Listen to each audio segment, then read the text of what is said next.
আমি জানি আপনারা সবাই পুজোয় ব্যস্ত এবং ঘুরছেন রাস্তাঘাটে, কিন্তু তার মধ্যেই একটা বড় খবর আপনাদের জেনে রাখা দরকার।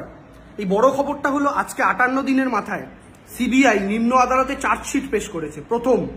এবং এই চার্জশিটে যে চমকপ্রদ তথ্য উল্লেখ করা রয়েছে সেই তথ্যটি কি জানেন? সিবিআই উল্লেখ করেছে যে এখনো পর্যন্ত এই ধর্ষণ এবং খুনের মামলায় এক এবং একমাত্র ধর্ষক এবং খুনির নাম সঞ্জয় রায়।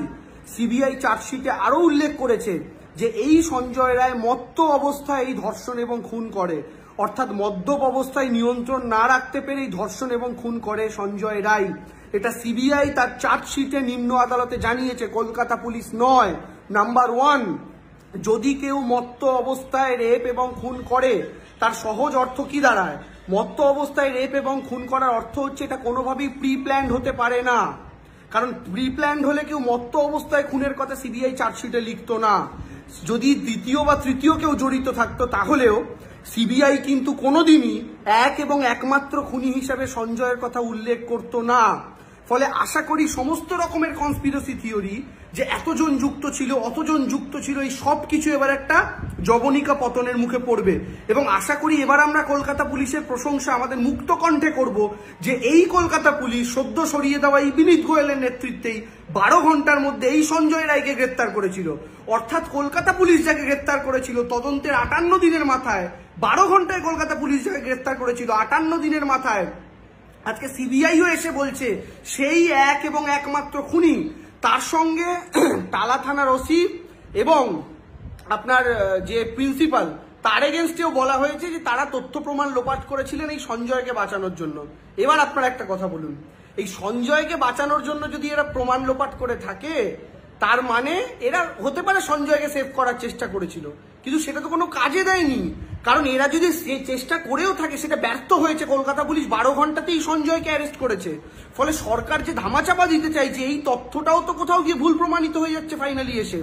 অর্থাৎ বাম বিজেপি পরিচালিত যে মিথ্যাচার, সেই মিথ্যাচার এবার অন্তত থামুক।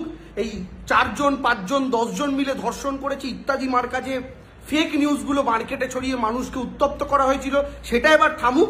কারণ সিবিআই 58 দিন তদন্ত করার পর এই কনক্লুশন, ওরা কিন্তু এটা বলেনি নিম্ন আদালতে, বারবার শুনবেন যারা এই কথাটা বলবেন যে প্রমাণ লোপাট করা হয়েছে বলে সিবিআই খুঁজে পায়নি, তারা জেনে রাখুন সিবিআই চার্জশিটে কথা বলেনি যে আমরা প্রমাণের অভাবে আর কাউকে খুঁজে পাইনি। সিবিআই এটা উল্লেখ করেছে, দে মেনশন যে one and only Sanjay Roy এই ধর্ষণ এবং খুনের সঙ্গে যুক্ত, এবং সেই সঞ্জয় রায় মত্ত অবস্থায় ধর্ষণ এবং খুন করেছে। অর্থাৎ আপনি যখন একজন ধর্ষক কি অবস্থায় ধর্ষণ করেছে ওটা মেনশন করে দিচ্ছেন, তার মানে স্পষ্ট হয়ে যায় এটা কোনো প্রি প্ল্যান্ড মার্ডার বা রেপ নয়, এটা কোনো ইনস্টিটিউশনাল মার্ডার বা রেপ নয়। কারণ ইনস্টিটিউশনাল মার্ডার বা রেপ হলে একজন মত্ত অবস্থায় থেকে এই ঘটনা ঘটিয়েছে এটা সিবিআই উল্লেখ করতো না।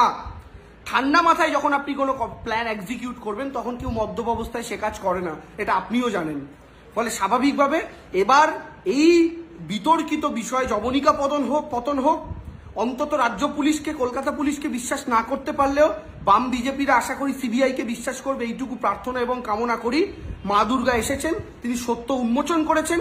মা দুর্গাকেও ধন্যবাদ জানাই যে সত্যি সত্যি তাদের যে মেয়ে অসময় ছেড়ে চলে গিয়েছে তার প্রকৃত বিচার হোক। যে কারণে কালকে কলকাতা হাইকোর্টের বিচারপতি বলতে বাধ্য হয়েছেন যে বিচার জাদুকাঠি নয়, জাদুকাঠি স্পর্শ নয়, বিচার ধাপে ধাপে হয়, হতে সময় লাগে। তাই প্লিজ এবার প্রত্যেকে শান্ত হন এবং সিবিআই যে তথ্যটা আদালতে দিয়েছে সেই তথ্যটার মাধ্যমে যে সত্যিটা জানা গেল দয়া করে এবার সেটা প্রচারিত হোক। Thank you.